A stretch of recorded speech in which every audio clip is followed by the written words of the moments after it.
Welcome back. I'm McNew, and this is Duty, Grit, and Grinds. About 10 years ago, I was a police officer. I was working a swing shift. We had a very hard-charging shift, a lot of veteran guys who enjoyed the pace of swing shift. Swing shift is the time of day typically for us when you're getting the highest volume of calls. They tend to be very good calls for service. So lots of action to be had. And so the type of officer that tends to gravitate to that shift by choice are those who like that kind of work, that pace of action. And so I'm on that team. It was a very good team. We had a lot of guys. We were very close. And we also, for the sake of this story, we had a rookie officer assigned on FTO and to one of our officers on the shift. And so this student officer he's been through the base academy, of course, and he's having a really hard time. He's discouraged. He became discouraged somewhere along in the process. He's a capable guy. He just is discouraged. He's having a hard time learning and at the pace that you need to go on swing shift. And so he's had some setbacks, and as a result, he's way behind in training, and he's extended, which means he's finished the 4 weeks of phase 3, the final phase of training, and he wasn't ready to progress to a solo check ride. And so he is extended, meaning he's got a couple more weeks added on at the end, and it's still not going well. He's still just not getting it. And a part of that is because he has had these setbacks. He's discouraged. It's palpable when you talk to him. You can see it in his demeanor and in the way he sits and the way he speaks. He is defeated. And so it's not like the first time we've ever seen it, but for the sake of this story, for this guy, that's what's happening. And so capable guy, he's just not progressing anymore. And so what will happen is if you get extended and you still aren't cutting it, the hard decision is often made to cut you loose, to terminate your employment, to get you out of there before you hurt yourself, before you hurt someone else, before you're just not cut out for solo patrol. And so that's about where this guy's at. And it's not for lack of good FTOs, good field training officers. We were pretty stacked with good field training officers. Not everyone's going to mesh well with their FTO, but by the time you've seen 3 or 4 of them, you're getting a fair shake, I would say. And so that's where he's at. So I show up to work one day, and it happens to be my first day of the week, and his field training officer has called in sick. And so typically what we do is the student officer rides with another field training officer for that shift, for that day. And so I get tapped, hey, will you take this guy, this recruit? And of course I said yes. So not knowing him well, never had much of a conversation with him. I've just been observing from the sidelines. No, technically I've been observing from the field because I'm watching him as he's learning this job on the streets. I'm watching him because I'm working with him. And so I'm aware of the struggles he's having. And I've also been around the block at this point a few times. And I know that at this stage in the game, if he doesn't get it together, he's done. So we get in the car, we're heading to our beat. And I thought, the best thing I can do for this guy is just let him know, like, put it all out there. No sugar. I don't know him well, but I'm just going to hit him with it direct. And so we get in the car. We're about a block from the station. We're heading wherever, south. And I said, hey, if you don't pull it together, the department's going to cut you from the team. They're going to fire you. And he kind of nodded. And I said, so I've only got you for a day, and we're going to do our best, but like, you need to today is the day. You're going to have to like straighten up, get it together. I think you're a smart guy, but if you don't turn this around, it's game over. So from his reaction, I could tell the writing was on the wall. He knew this. By the time you get to that stage in field training, like when you're in field training to begin with, you are getting a report card every single day. Every day, the field training officer writes a complete narrative report card grading you on every move you made and every decision you make. And so it is never a surprise when someone is struggling to that person. It's not the first time they've been told. This isn't the first time this rookie would have been told this isn't going well, because he's told that every day in such a way as to say, this isn't going well. Here's the things we need to work on. Here are the mistakes we made today. Here are the resources. Like the system is designed to set you up to pass. We've got a lot of money invested in rookie officers by the time they get to whatever out of the academy. From the second they go to the academy, we have thousands of dollars in uniform equipment, and we're paying them to be in the academy. So it's in the department's best interest to pass student officers. And so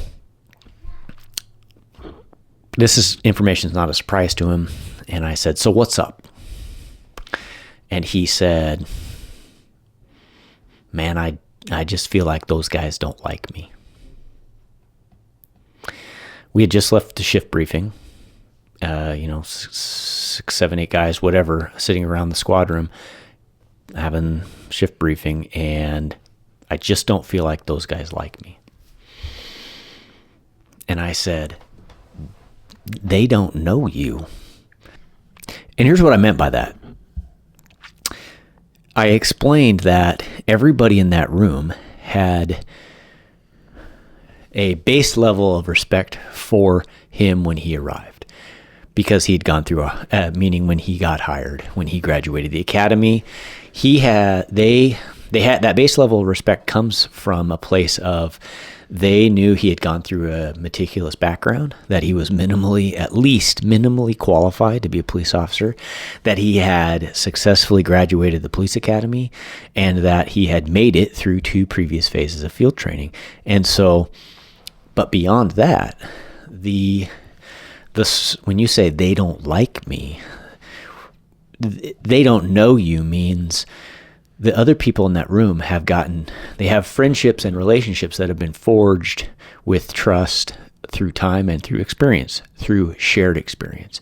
And so I said, they don't know you. I said, you have to understand, like, Chris and I have actually sat behind hard cover and like heard incoming gunfire.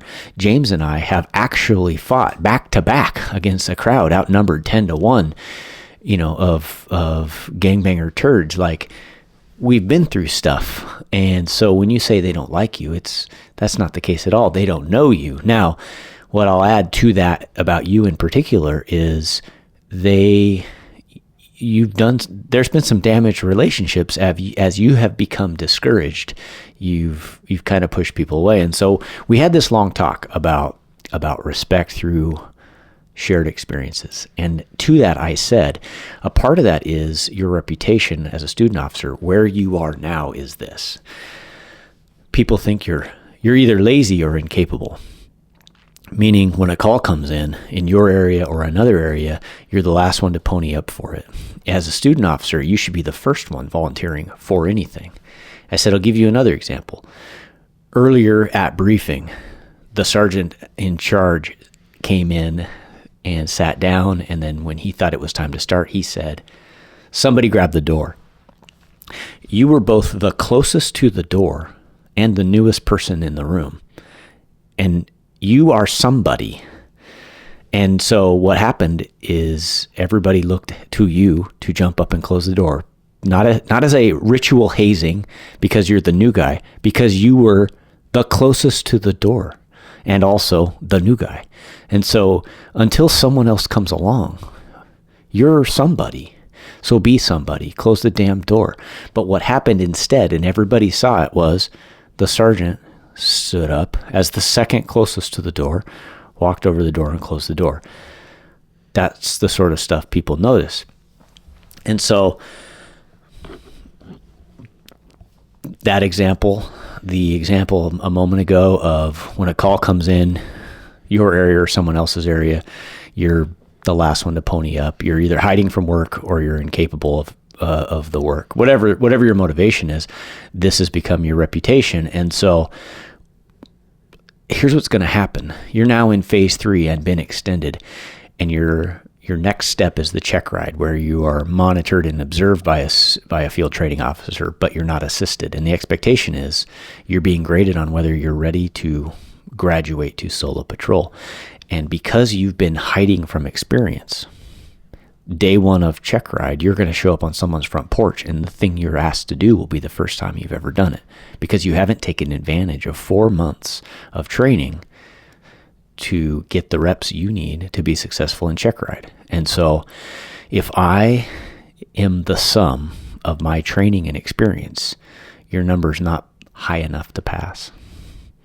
And so when you say they don't know you, it's that you haven't built the respect and trust needed to have positive relationships. You've pushed them away with negative behaviors, and you have been behaving in a way that is not a pleasant representation of our profession and of our professionalism. And so now, all that to say, you want to see what cop work looks like.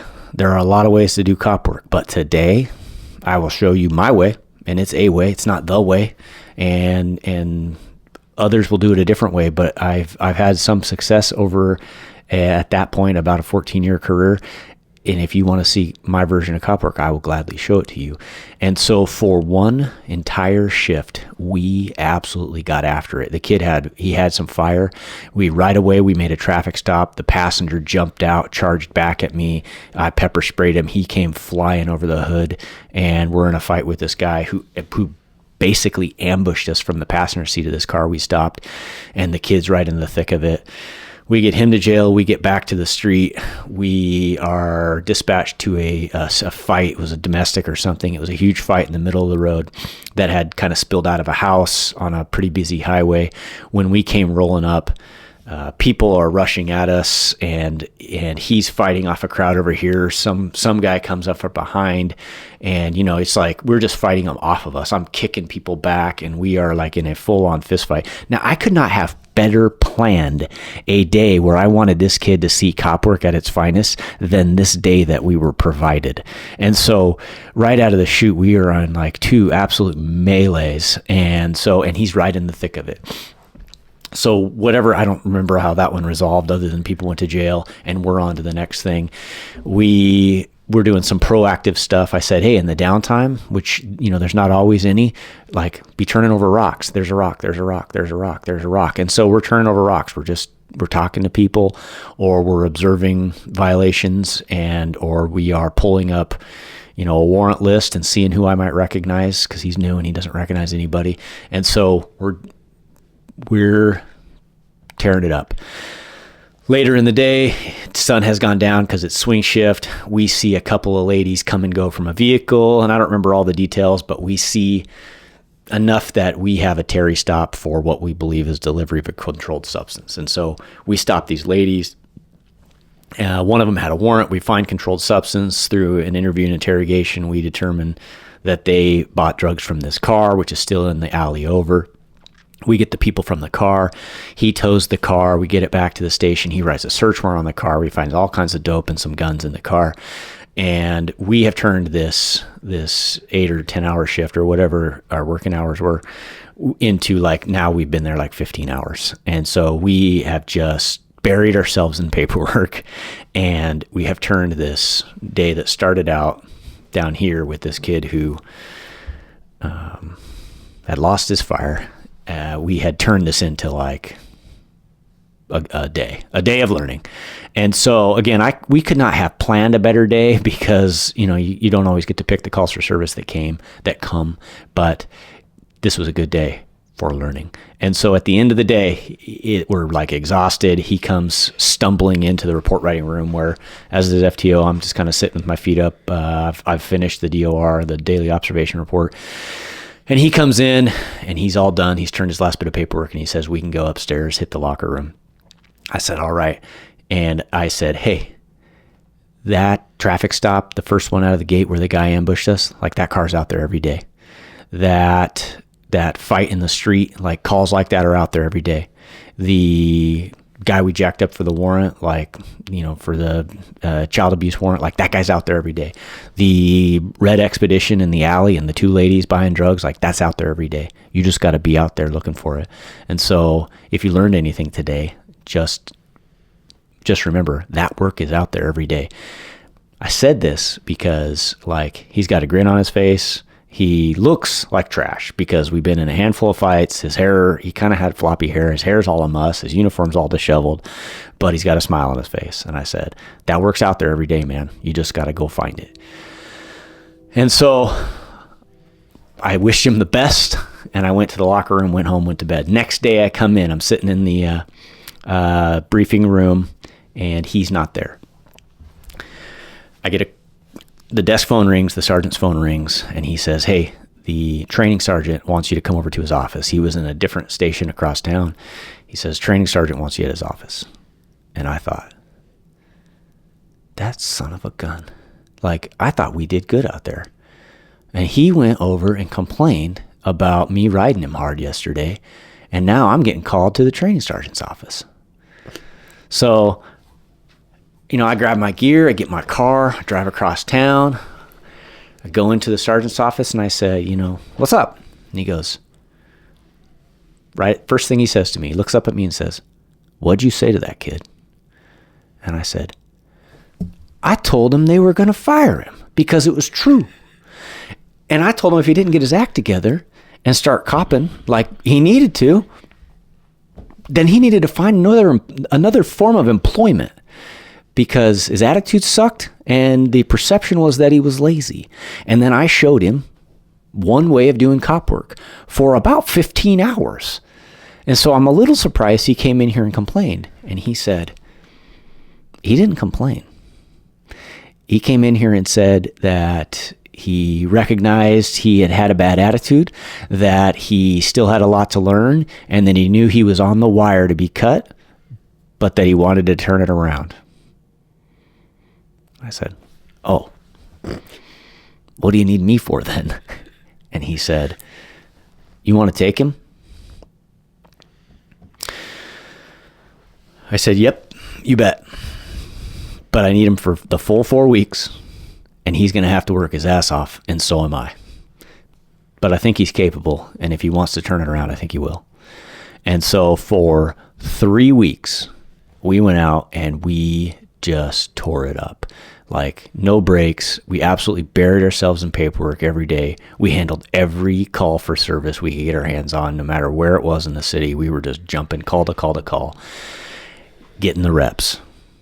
And after 3 weeks and 1 day, so we had 4 days left, I said, all right, pump the brakes. The writing's on the wall. You've completely turned this around. Like, you can lead a horse to water, but he's got to want to drink it. And he was drinking the water. And so I said, but at the pace we are currently going, if you continue this pace into check ride, it just sets you up for failure when you're on solo patrol. Like, I'm your safety net right now. And so what I want you to do now for these next 3 days is pretend like I'm not here, pump the brakes, handle your calls, and do your version of cop work. Ride this wave into check ride, do check ride, get signed off. And so we spent about 3 days taking it a little bit easier, but handling our calls and staying serious, staying focused. And this very discouraged student finished, because he was willing to put the effort in, finished phase 3, graduated off FTO, finished check ride, got signed off for solo patrol. This was 10 years ago, roughly. Yeah, it would have been about 10 years ago. And I saw him at a conference. Let me back up. So while he was struggling, he started putting his application out to different agencies, partly probably because of the relationships that he was struggling with. The culture And I hope he would say the situation he had a part in creating. And that's not to say everybody was nice to him, because they probably weren't. But one way or the other, he had put his apps out while he was struggling, which wasn't unwise of him. Sometimes people at our agency have trouble learning at the speed and the pace of calls for service we have here. And so they're often more successful at a place that allows you to learn a little bit different pace, slower pace. And so he had put his apps out. He gets off, he does end up graduating, like I said, or finishing FTO, and he gets signed off for solo patrol. He doesn't work with us very long, and he laterals to an agency. Now, to be fair, he had about a 40-minute commute 40-mile commute, maybe even 45. And so the agency he lateraled to was like 5 minutes away, and so from his house. And so that made sense, but also he kind of burned a lot of bridges. So, but not with me. And just recently, about a month ago, I'm at a conference supporting one of our guys who was presenting to a bunch of individuals. And I see this kid. And he recognizes me, and so we strike up a conversation. He's been promoted to sergeant, and he's very happy where he's at. And we shared some of those memories, and it was nice to catch up with him, and I'm glad for him. So this is just one story of field training and some of my experiences with that, and certainly his success was nice to watch. It was fun to watch him grow and learn. It kind of illustrates the difficulty that student officers face. There is so much to learn in cop work that you're drinking from a fire hose, but at the same time, you're memorizing streets and people and laws, and you're also like very aware that every time you turn around, at least you should be, very aware that every time you turn around, someone could be trying to kill you. And so there's a lot going on. And so it's there's a lot of stories different field training officers have about incidents like this guy who turned it around, and as many or more about guys who couldn't. And so that's just one story. And so it's with that I will take a pause, and here in the studio have Kaci. Kaci is my firstborn. She is 20 years old. She's interested in a career in law enforcement. She expressed that interest, I would say, maybe early her senior year or maybe junior year in high school, and started with no real prodding, I would say. She wasn't like something I would say she was pressured into wanting to do. It was just one day she came and said, that thing my friend is doing, I'm kind of interested in that too. And that thing her friend was doing was the police cadet program, and that kind of developed into more and more interest as she had success in the police cadet program, won some awards, and so when she graduated high school at 18 years old, I gave her some advice, and we'll talk about that in just a second. But before we do that, Kaci, welcome to the show. Thank you.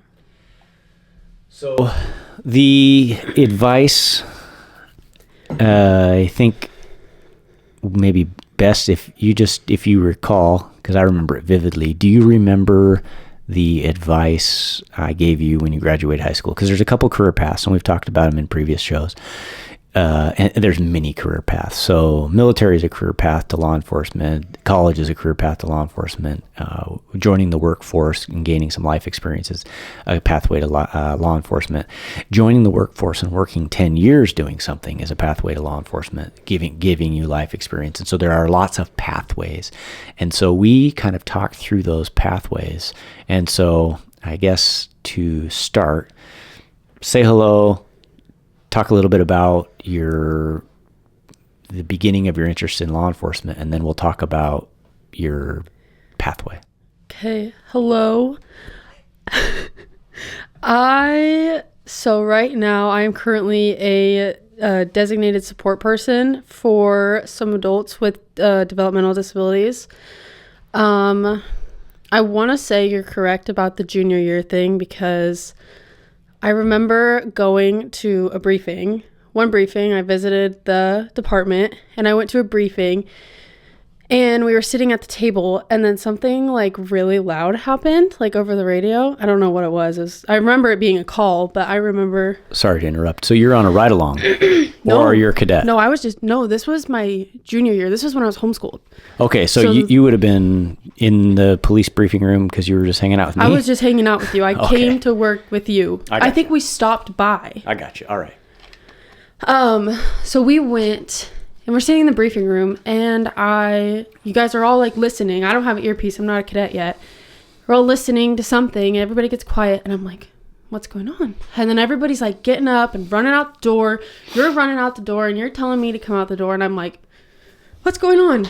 And I think after like getting in the car and getting in that like fast-paced environment and realizing like, wow, like this is I want to do this. Like, this is awesome. Mm-hmm. So I think I just have like that drive for like a fast-paced kind of career. And I think it was like a perfect moment to be like, wow, this is definitely something I might consider. So I would have been a captain then? Yeah, because I was about 17. Okay. So that makes sense. So commonly in my position, back then I was the patrol division commander, it would be pretty common for me to just suit up and come stop by off shift. At 16, you could start doing ride-alongs. And so, all right, that makes sense. So do you remember where we went? Okay. No, yeah, I do. We went to a car crash on, I can't remember what that street is called. That's okay. We went to a car crash. Okay, pretty serious one, obviously, since everybody went flying out the door. Okay. So we have a cadet program. It's for 16 to 21-year-olds. It's a uniform position where mostly aspiring police officers have an opportunity to act in a volunteer support role. They wear a uniform. They're trained in traffic control. They get to do a lot of training in police stuff. Now, they don't do police stuff, but they do get trained on arrest tactics and defensive tactics and firearms and things like that. But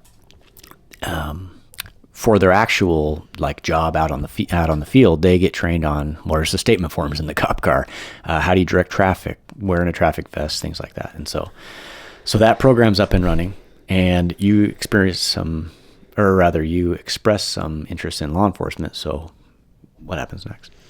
I remember after that briefing, because that would have been going into my senior year, I remember thinking about it consistently, and I know that Kate was in the cadet program and the police science class. Yeah. At first, I went into the police science class. Yeah.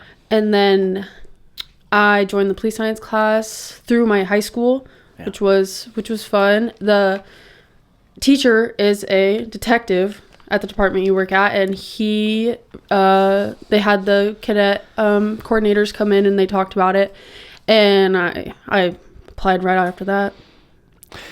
So the police science class is for high school students. It's a daily high school class. First period of the morning, first 2 periods of the morning, and it's also for aspiring police officers, but also just anybody who wants a class off campus. So, but there are a lot of aspiring police officers. We have hired a lot of kids who went through the police science class and then our cadet program, and so it's a successful program.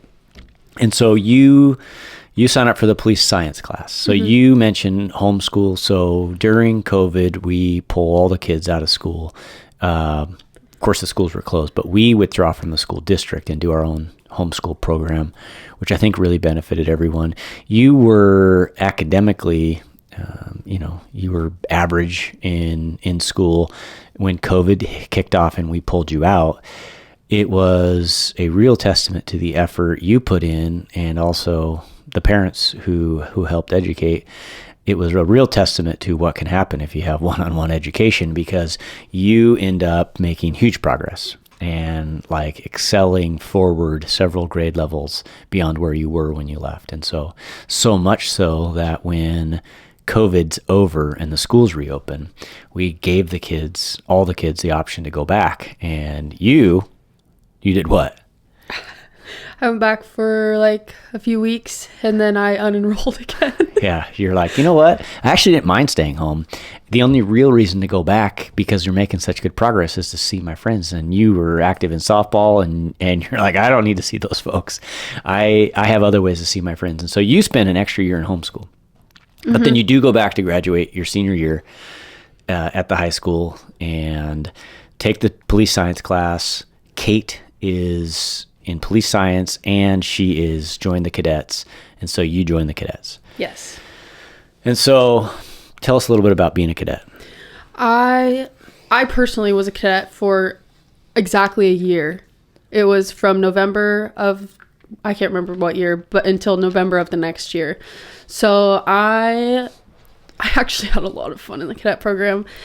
I don't really know. We did a lot of stuff. I learned a lot of things about, handcuffing. A lot of things I learned in the police science class, I also got like more in depth, I think, in the cadet program, which was really beneficial for me.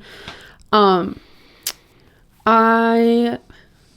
got to, No, go ahead. I was just going to say you so the police science class is a curriculum where you're learning like traffic stops and building searches and arrest tactics and handcuffing and also some criminal justice stuff like probable cause and report writing and detaining people.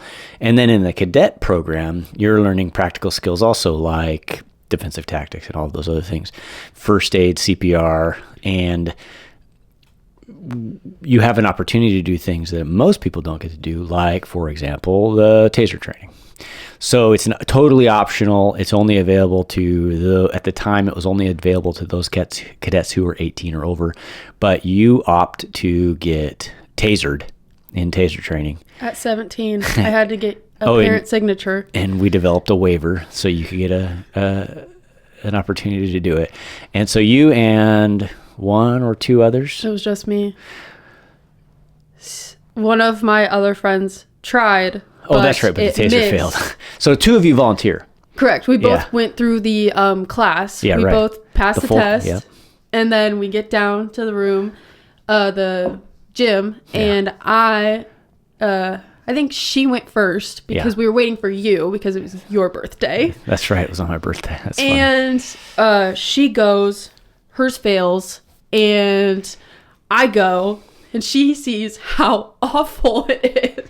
And she says, I don't want to do it anymore. But, side note, she actually did get tased this year, and she took it like a champ. Yeah, she did. That was the last taser training. So she's still a cadet. You go through the cadet program. We could talk a little bit more about that. You go on some ride-alongs. You see, all kinds of things. Actually, there's one ride-along in particular that's worth mentioning, and that is, do you remember the ice storm of... No, that was November. That was December of your first year as a cadet. It was before I was a cadet. I had my uniform because you were driving. I had my uniform, but I hadn't even gone to a meeting yet. You were a commission cadet. Correct. Yeah. Yeah. So you just hadn't been to one of the first meetings. So it was your first year, so it would have been December of that first year. Okay. Yeah. So this is right around Christmas. I don't remember exactly when. I just remember it was right around Christmas. We are at the station. It was an epic ice storm. Like it was forecasted as just like the ice apocalypse, black ice everywhere, just an ice storm. And it was the craziest thing because you could not walk down the sidewalk. Cars were just, like if you've seen the videos of the cars like in the Seattle area where they're parked and they just start sliding down the street and they hadn't even been moving, like that's this ice storm.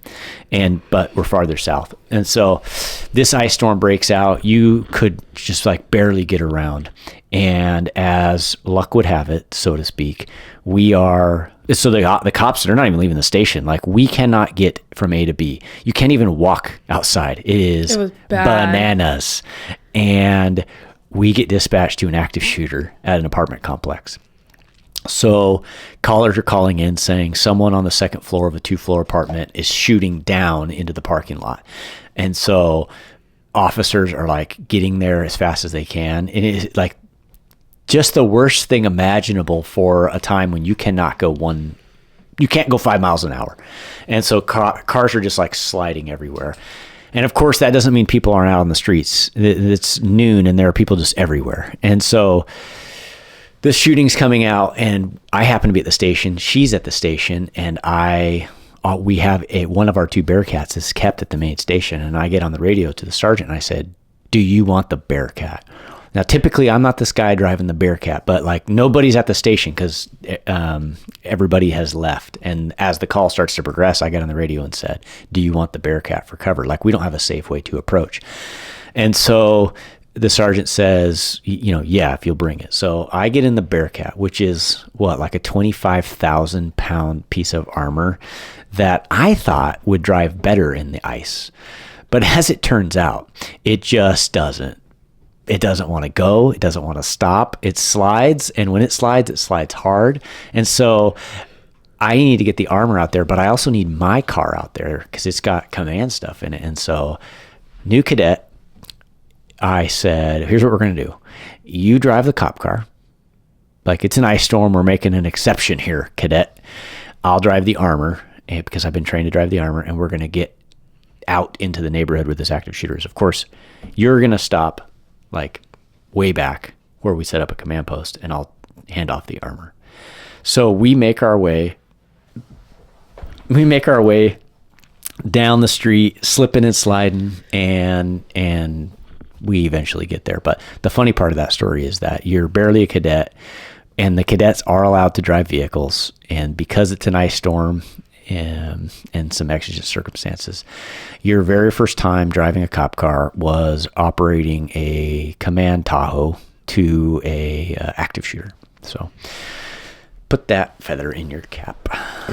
So you're a cadet for a year, and you have graduated high school now, and as you are in your senior year, we have a conversation and about like, what's the future look like? So you are very active in softball. You are, you've been playing since you were 12 on tournament teams. We've been traveling all over the country.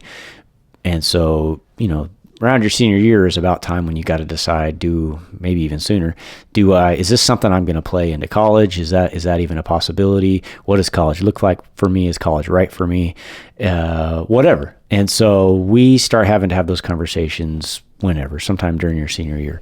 And so lots of options on the table. We mentioned what's going through your head? What are those conversations?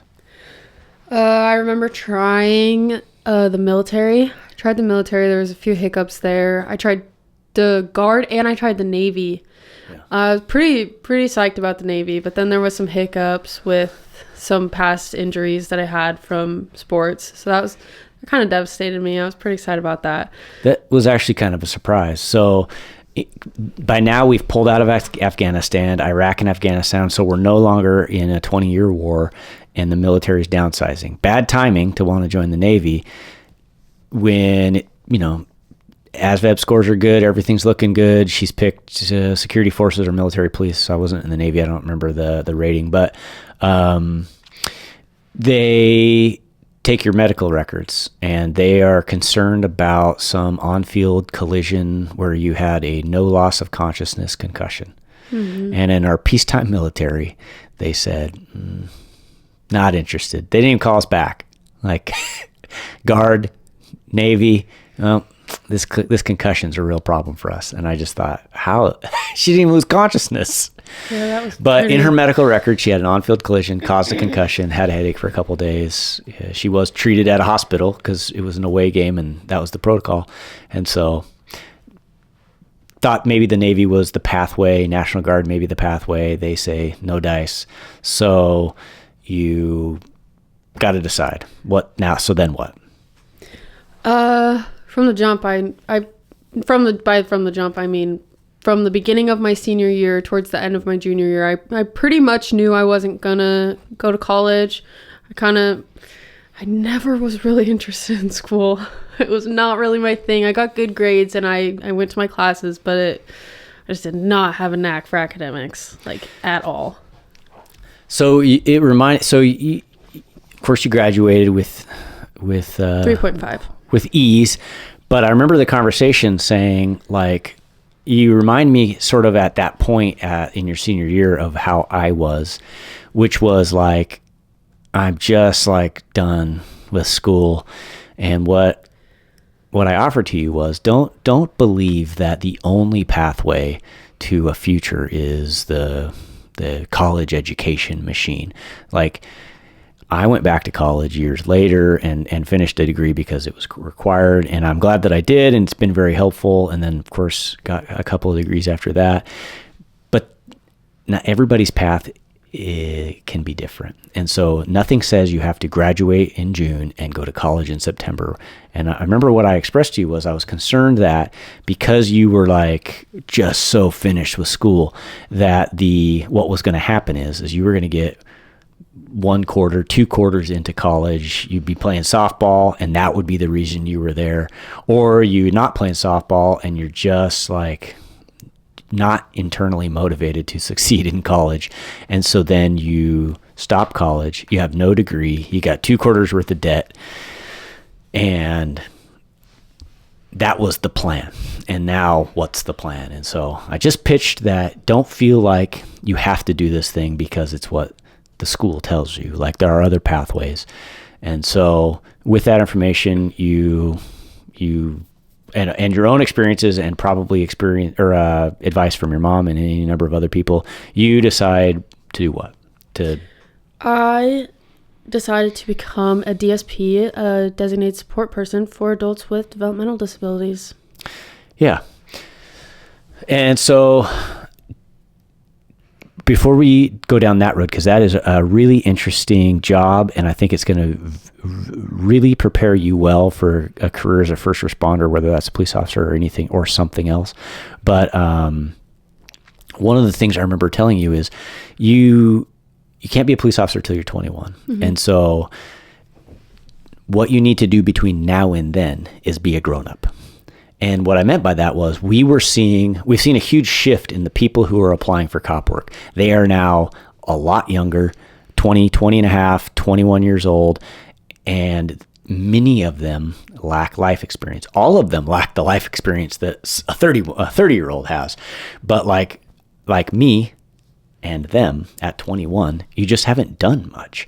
And so I said, if you want to prepare for a career in law enforcement, before you can go into a profession of professional problem solving and standing in some grown-up's living room and telling them how to be a grown-up, like, you have to be a grown-up. You can't at 21 years old go in and tell people how to solve their problems when it's very apparent by your presentation that you have no point of reference, no experience of your own, and you can't even solve your own problems because, you're fresh out of college. And this works for some people. Fresh out of college, they get a job, they're very successful cops. It doesn't work for everyone. And a lot of it probably depends on their upbringing. So my recommendation to you was, if you're not going to go to college, then you need to move out. And that wasn't because we don't have room for you. It is because you have to start doing stuff on your own. And so, for example, I was a captain. I had a field training officer in charge of a student officer who was just a train wreck. No offense. He was just having the worst time. He's a very young kid, and he just wasn't getting it. Making the same mistakes today that he made yesterday, which is hugely problematic. And I went to him in the parking garage, the FTO, and we were right there at the end, and a decision has to be made by the chief on what we're going to do. And that decision will be based on the recommendation of the training sergeant and the captain. And I said to the FTO, what do we got to do for this kid? How are we going to get him where he needs to be? What does he need from us? What does he need from the department? What does he need from me personally? What does he need from you? How do we help this kid? And the FTO goes, what he needs is to move out of his house. He needs to have his mom stop making his breakfast every morning and washing his uniform. He needs to grow up and be a man. And I can't help him with that. And I was like, okay, yeah, that's true. And so he was making the point in that sort of gruff way that I was just making. Like, the kid had no point of reference. He just didn't have the life experience to draw on to be successful at this stage. Now, he didn't make it through our field training program. He has gone on to be a police officer somewhere else, got his feet under him, and my understanding is he was able to learn the job. He's done a lot of growing up. He took that field training officer's advice and is out on his own. He's very successful. He just couldn't pull it together fast enough, and so he was cut. But similarly, my advice to you was, hey kid, you're graduating now. We got lots of room for you. But it is my job as a parent to begin to make it uncomfortable for you here, or you will stay forever. And as much as we love having you around, if the goal of parenting is to raise individuals who go out into the wild and thrive and do this thing of adulting and parenting and grown-upping on their own, then my job is to make you uncomfortable. Meaning, enjoy your summer, stay around as long as you want. Sometime next fall, we'll have another talk, and we'll start talking about whether you're going to start paying rent here or somewhere else. And that was it was a pleasant conversation, right? It wasn't an unpleasant conversation. And with that, sometime later, maybe weeks later, maybe months later, she comes in and she says, hey, I think I found a place. I said, oh. She shows it to me. She says, here's the math on my finances. I've got this job as a DSP. Mm-hmm. And, I've got a couple raises. I'm off probation. I'm feeling secure in my employment. I like the work. I think it's something I want to do at least until, cop work comes around. And so by my math, I can afford to live on my own. And I said, oh, did you find a roommate? She says, don't need one. And so off she goes. She moves out. She's got an apartment across town, and she comes back regularly for dinner, but otherwise, you're on your own.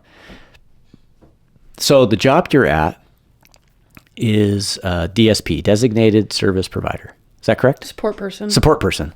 And so tell us what that means. Just tell us about where you're working, what the setting is, who the people you're serving, all that.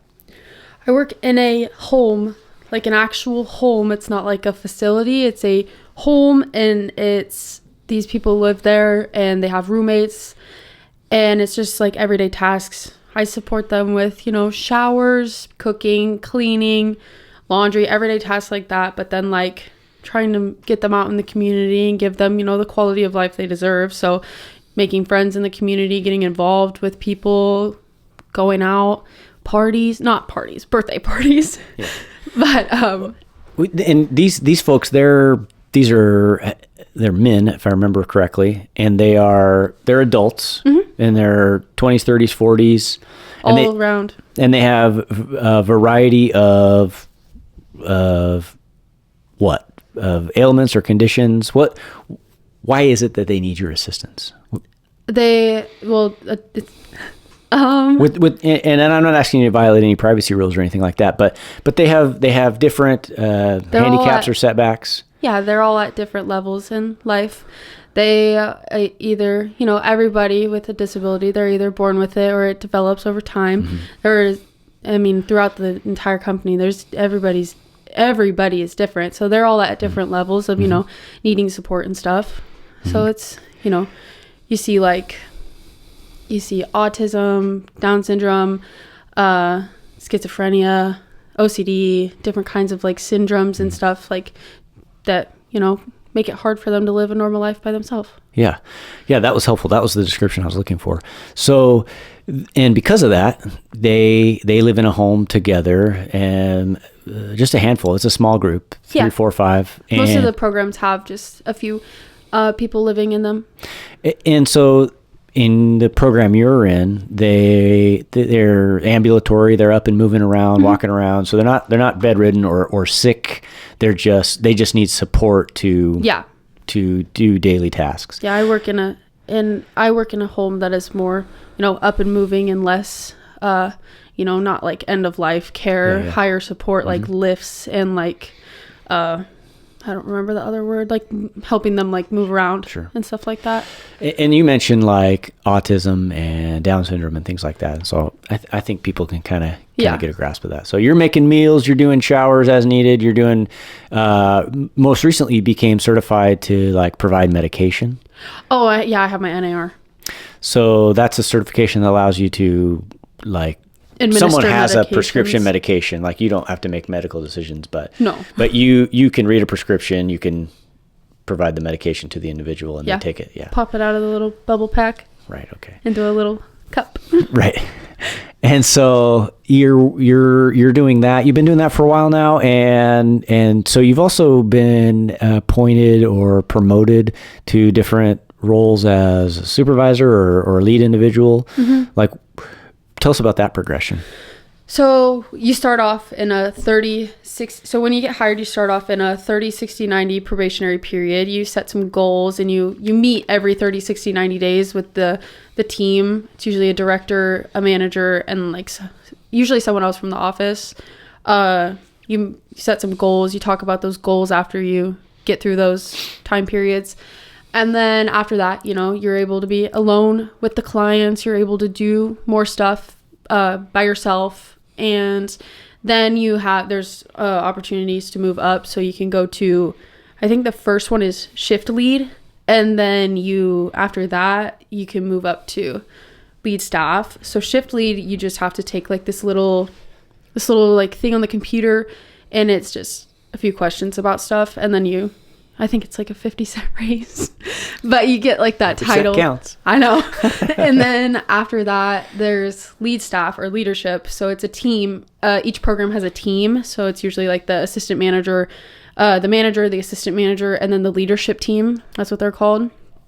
And you meet every Friday.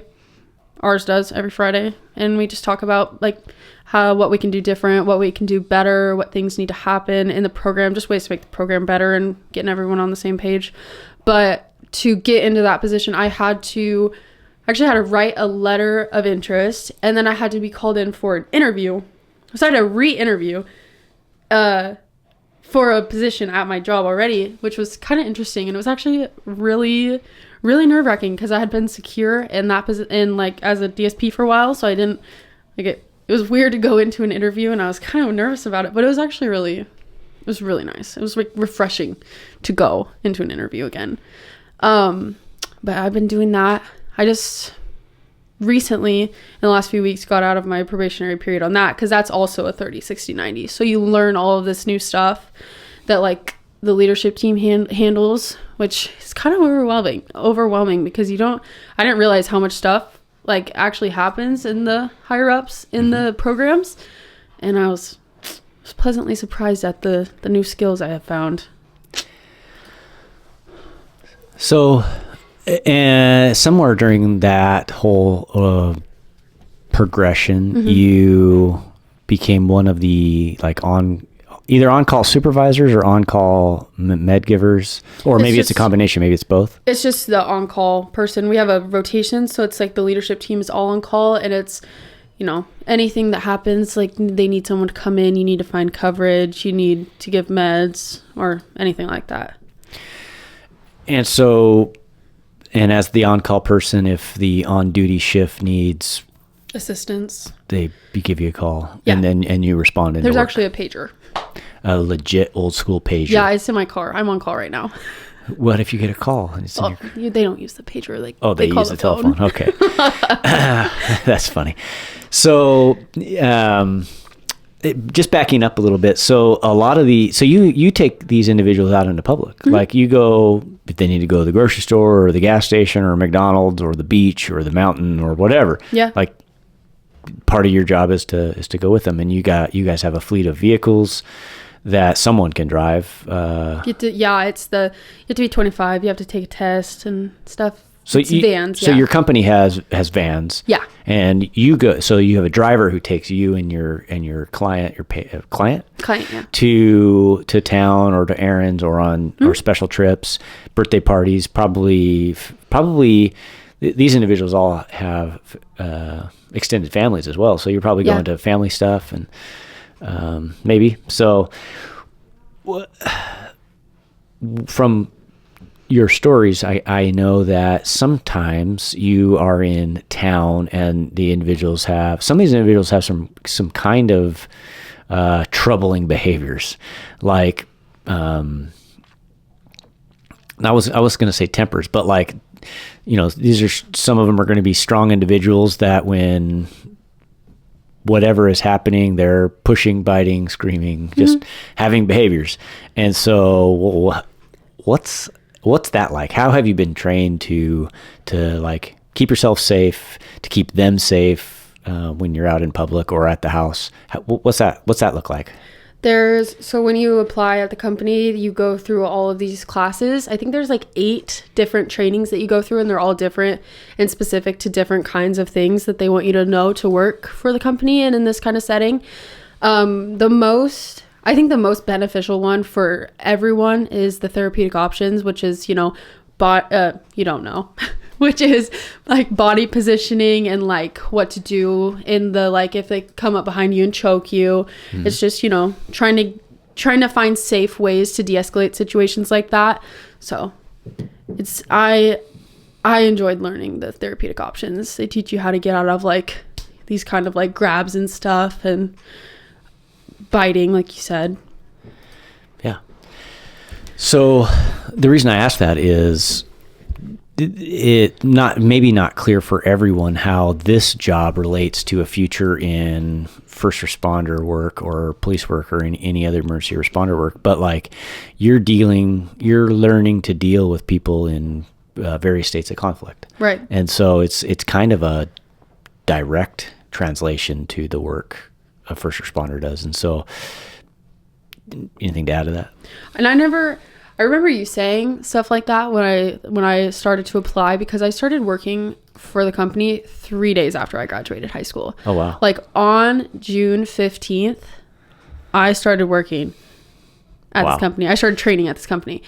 And I remember we had a conversation about it, and I remember you saying like this is very similar, not similar, but it's like you said, you're going to learn some things that you can use in the future. And I guess I never like fully understood what you were saying, like how it could be so similar, because I've never been in situations that I have now been in, but I have learned so much. And I think as much as I think we help them, they also help us. And I know it's kind of cliche, but I have learned so much about myself working with the people I work with. Yeah. And it's been so fun. Never a dull day. Yeah. And so, and I know you've mentioned that before, so I know it's true. So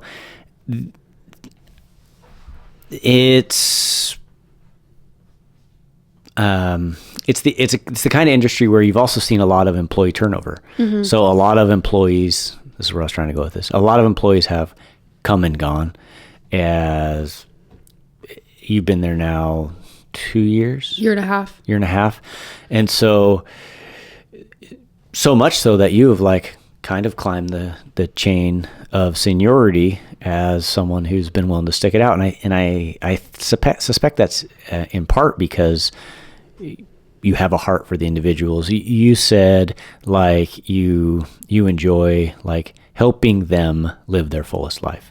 And so I guess if you come into the work with maybe a different motivation, or if you aren't prepared for the intense emotions and intense work, like it's not for everyone. And so you've seen a lot of people come and go. That's where I was going with this. And so what has been some of the reasons you've seen people start the work and just not be able to stick around?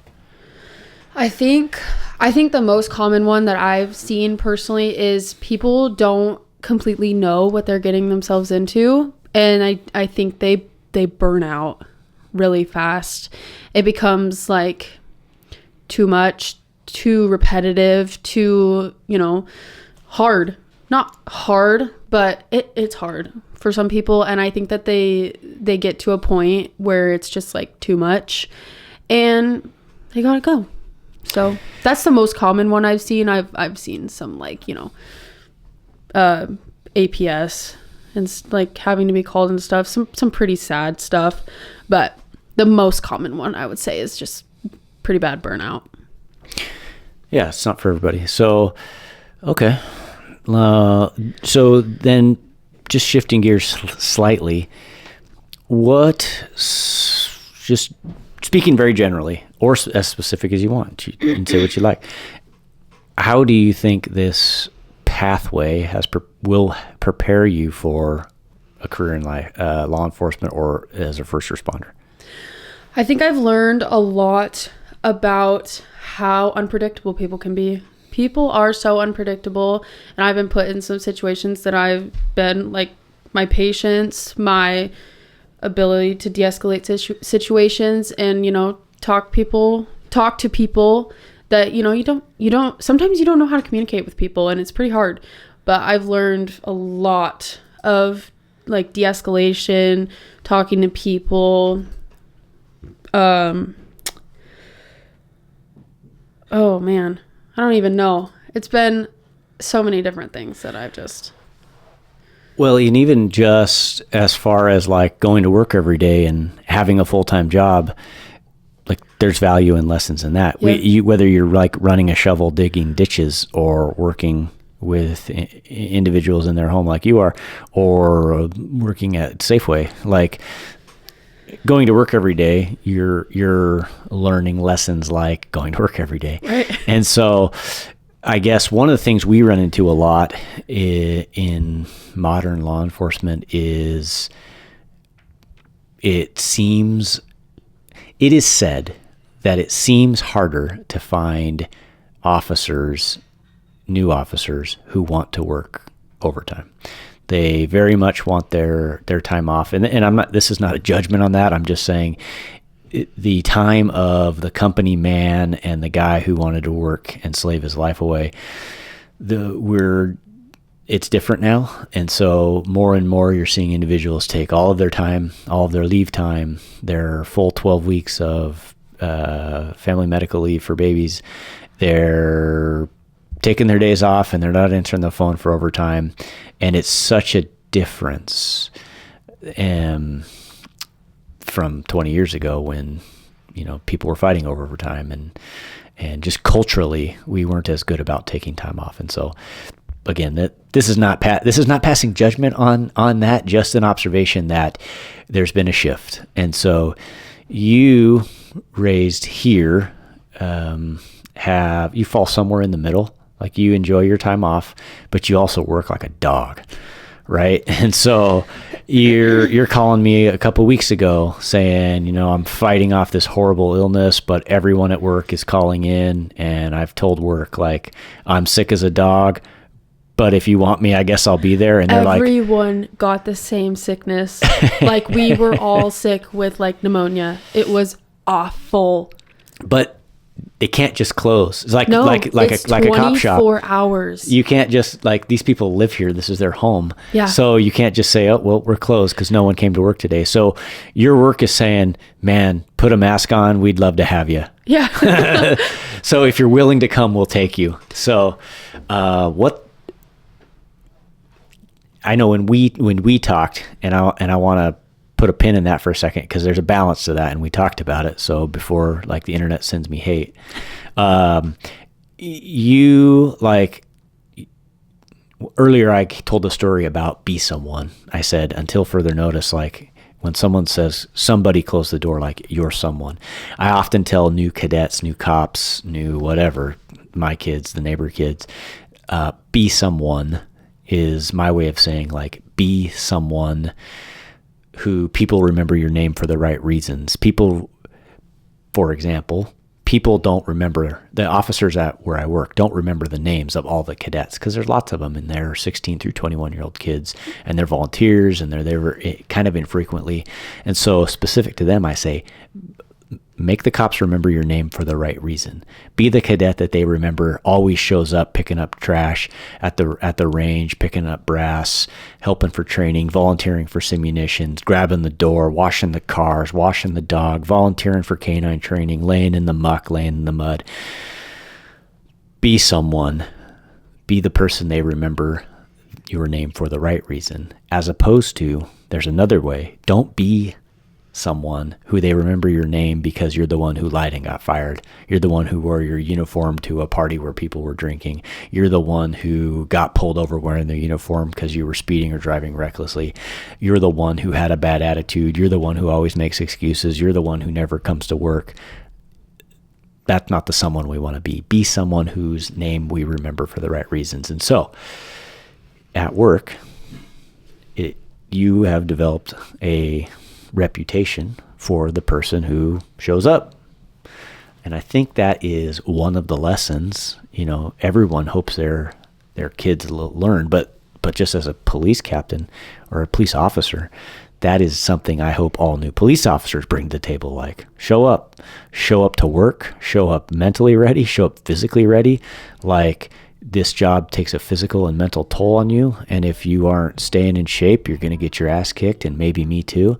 And so, like, show up, be ready. And that's the reputation you're getting. And so yeah, pride and proud there. So, man, I feel like we've covered, kind of what you've done up to this point. You can't apply in Washington State until you're 20 and a half. Nothing says you have to. Nothing says you have to apply at 21. You can apply at 20 and a half, 21, 22. Even to this point, nothing says you have to apply for law enforcement at all. If when the time comes, you're like, I'm not really sure, or I'm really enjoying what I'm doing, I want to do it for a little bit longer. You're paying the bills, things are going fine, so there's no rush. And so the only thing that can happen if you rush is, you're not ready and it's a setback. And so you'll go when you're ready, but something else has happened. Recently, maybe just a couple of days ago, you came to the house here and you said, hey, I'm going to do this thing. And so tell us about this thing that you're starting next month, January. I recently found a EMT class, a program through the county we live in. And I applied, and I'm pretty excited. It starts in January, so I think it's a 4-month course. So EMT, emergency medical technician, you found it's a course sponsored by one of our local fire districts, and it, unlike the course I took back in the day, where I signed up as a volunteer, they sponsored me go through, they paid for my way, and as payback to that, I just worked ambulance shifts on my days off because I was a cop at the time. You have applied to this program and had to pony up the cash. Yeah. So, that's a different level of commitment. Like, you're fronting the money. That's one way for this group putting it on, this entity putting it on, to go, we want to make sure you're serious. Yeah. We want to make sure you're taking this serious, and here's the cost. If you want to join us, here's what it's going to cost you. And it's a couple $1,000. It's $2,135 yeah. Exactly, for tuition, the course, the t-shirt. Yeah. Everything. So this group you're taking it through is the same group I took mine through, and so this is a professional organization. It's a government entity, fire district, and so the obvious question with that then is, and it could be the obvious answer of it. It's opening lots of options. You can be a police officer as an EMT. You can be an EMT on an ambulance. An EMT can then become a paramedic. You can go into the fire service. Lots of police parents say, I've been pressuring my child to become a firefighter and do better than I did. Not because we think firefighters are better, but because we know how dangerous this work is, and it's actually a shot at firefighters, whom I love. And one in particular I know watches or at least listens to the show. So, Eric, I love you, brother. So, so I guess then it begs the question, what's the idea? Is there a plan? What's going on? What's in your head? So I actually came across it on Facebook from one of your friends, posted it, and I saw it, and I looked at it, And I kept scrolling on Facebook. And then a few days later, because it had been in like, it was stuck in my head. I was like, why am I so like, why is this like bothering me? And I go back, I like look him up, and then I find it. And I like read through it, and I send the email. I email the email at the bottom of the list. I was like, hi, my name's Kaci. I'm interested. How can I get more information? And that's all I did. And I didn't tell anybody. And then I think it's a guy. Mm-hmm. He emails me back. He's really nice. He's like giving me all this information. He sends me the application. I'm filling out the application. I'm like, yeah. I'm like reading the course, like the handbook and stuff. And I'm like, yeah, I'm going to do this. And so I submit my application. I get all of my like documents and stuff turned in. And I'm really doing it for the experience. I want to know that I tried everything. Like I want to be busy and I want to try everything mm-hmm. like out there to be in those kinds of positions. But before I go into police work, I really don't think my mind will change right now, which I mean, it might, but I want to try. I just want to try so I can like prove to myself that I can do it kind of and have that experience and go through that. Because I didn't go to college and I want to do it for the experience. Yeah, well, EMT, like I said, can lead to a lot of things. There are a lot of skills that you would never use as a police officer, just speaking from experience, but there are a lot of emergency skills you would use. And so, and life skills too. So like as a police officer, I helped deliver one baby, partially delivered another one. And so, things, they came in handy. And so, and then of course the last episode before this one was the SWAT medic episode. And it never hurts to have all the training you can get. I just want all the life experience. And earlier I mentioned if I am the sum of my training experience, then I want that number to be high, right? I want much training, as many experiences as possible.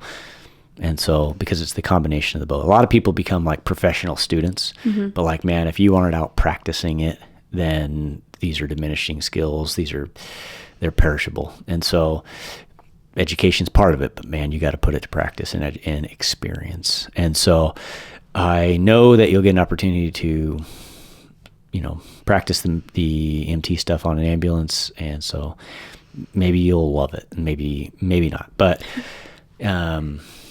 so yeah, I think that's, a good move on your part. So while you were a cadet at the police department, you went through just like standard American Red Cross first aid CPR class, right? No, that was through my job. Oh, you went through with you. That's right. You were working at the time. Yeah. I had to get CPR certified for my job at the place I work. So you go through that training, you get certified, and you're carrying that card. And we offer that to our cadets as well, but mm-hmm. At where I work. But so not long after that, you're on a ride along. It was like a week. It was literally a week. Tell us what happened. I was riding with one of the one of the officers that I absolutely adore. She was such a role model to me. She honestly still is.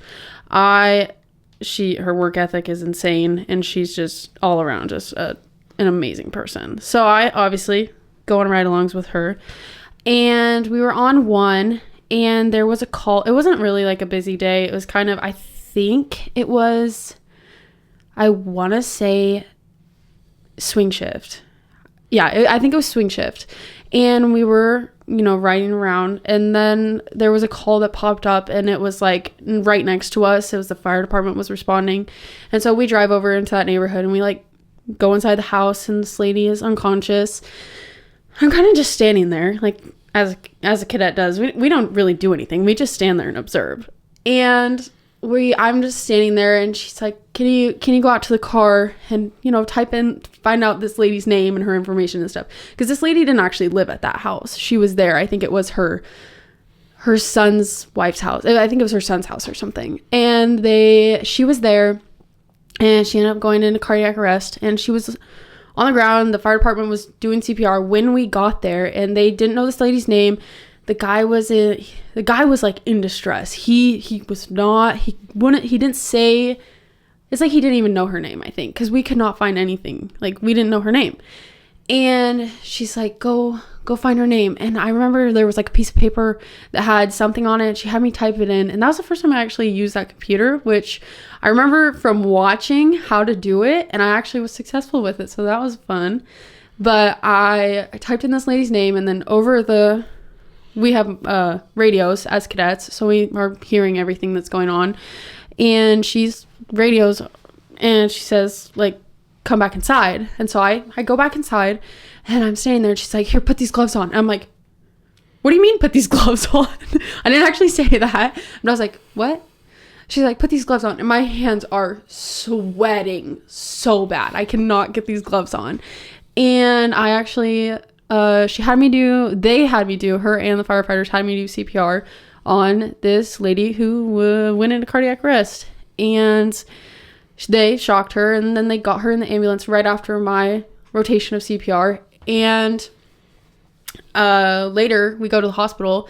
She asked the doctor, like, did this lady make it from what happened here? And the lady's like, yeah, she's alive. And I was like, what? What? And so that was definitely the most eventful thing that happened on a ride along while I was in the cadet program. That's probably the most eventful thing that has ever happened to me in my entire life. That you did. Yeah. That I have ever done. Right. Yeah. Yeah. It was awesome. Yeah. Oh, that's cool.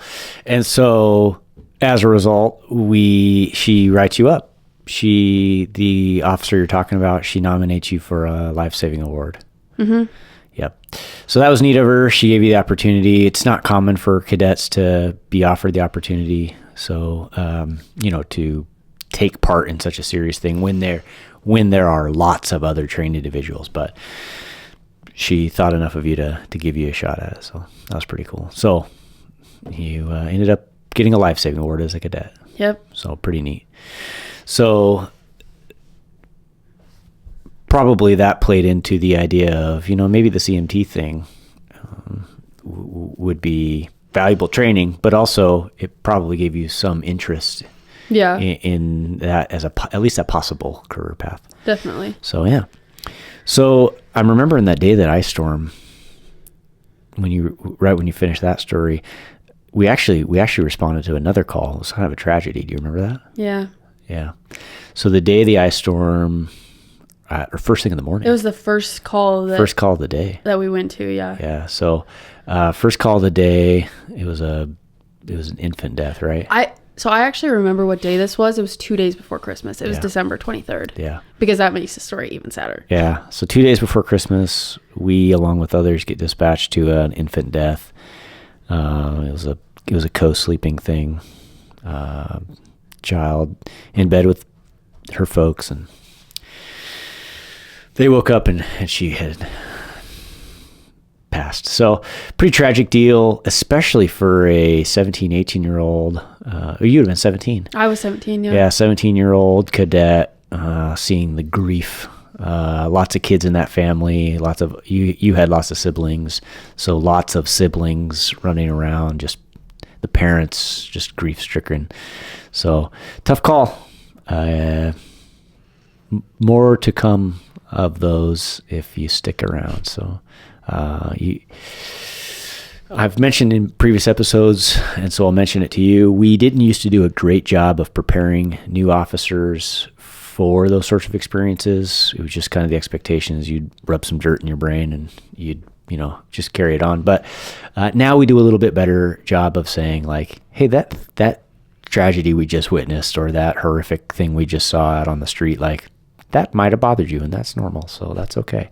So we are better as an industry of telling each other that. And so especially to new officers as they're getting started, like, things are going to bother you. That's okay. Just talk to people, let us know, and we'll be there for you. So man, with that, this is your first appearance on the show. We've been talking about getting you on for a while. I mentioned you in an early episode, maybe in the first episode, just as preparing on what episodes may come. I don't think it was the first one that I think about it. It was the one about when I started as a police officer and the different pathways to it. And you were one of the individuals I mentioned as on the path, or on a path I thought was going to get you there. And then one of your friends that you mentioned earlier on a different path. And so lots of paths. I'm glad we could get you on. And so with that, any parting words? I don't think so. All right. I really don't think so. Well then, I'm McNew. This is Duty, Grit, and Grinds. Thanks for watching.